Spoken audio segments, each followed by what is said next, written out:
Бул видео тасмадан жолдошунун жубайына карата негизсиз урт окмогун көрүүгө болот. Жыйынтыгында үй бүлөнүн бузулган очогу ажырашууга себеп болууда. Мындай учурлар реалдуу жашоодо күн санап өсүп баратканын Ак жүрөк кризистик борборунун адистери ырастайт. Үй бүлөдө зордук, зомбулук күйөөсү тарабынан, көпчүлүк учурда күйөөсү тарабынан болуп атат. Күйөөсү көп учурларда намаз окуйт. Азыр биздин жаштардын көпчүлүгү намазга басым жасап калышты. Бул бизди аябай сүйүндүрөт, бир жагынан кубандырат. Ушул исламга берилип, анан ошо исламга берилген адамдарды биз үй бүлөнү жакшы сактайт, аялды сыйлайт, балдарды ардактап тарбиялайт, келечектеги жакшы ата эне болууга үндөйт деген нерсени көргүбүз келет да, ошондой деп ойлойбуз өзүбүз дагы. Бирок негизи көпчүлүк учурда андай болбой атат. Мисалы үчүн бир үй бүлө жакында эле ушундай болду. 5 убакыт намаз окуйт.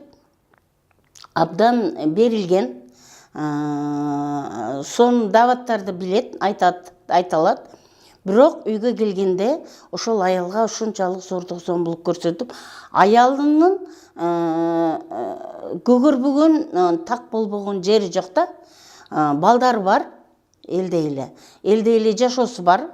Бирок ушул сен мен айтканымды кылышың керек, мен айткандай жашашың керек, тууган урууңа барбашың керек, келиндер менен мамиле жасабашың керек, туугандарыңа барсаң дагы кандай десем, ушул 1 жылдабы 2 жылда дагы жөнөтпөйт экен да, ошо келиндин айтуусу боюнча. Мусулман аялдарынын коомдогу ролу деги эле алардын орду исламда жогору бааланганы талашсыз.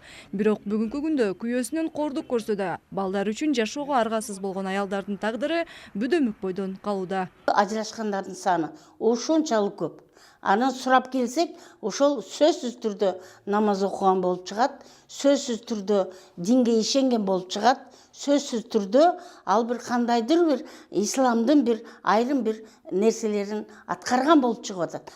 Бирок кылган иши менен айткан сөздөрү дал келбей аткандыгы бизди жаман өкүндүрөт да. Такыр дал келбей жатат. Жасаганы бир башка, айтканы бир башка. Үй бүлөгө мамиле кылганы бир башка, аял бала чакасына мамиле кылган. Ата энесине кылган мамилеси бир башка болуп калып атат. Өткөн жылы Ак жүрөк кризистик борборуна кайрылган жабырлануучулардын саны 896га жеткен. Ал эми жыл башынан бери 350дөн ашык жабырлануучу кайрылып, алардын 200дөн ашыгы күйөөсү жана анын жакындары тарабынан зомбулукка кабылган.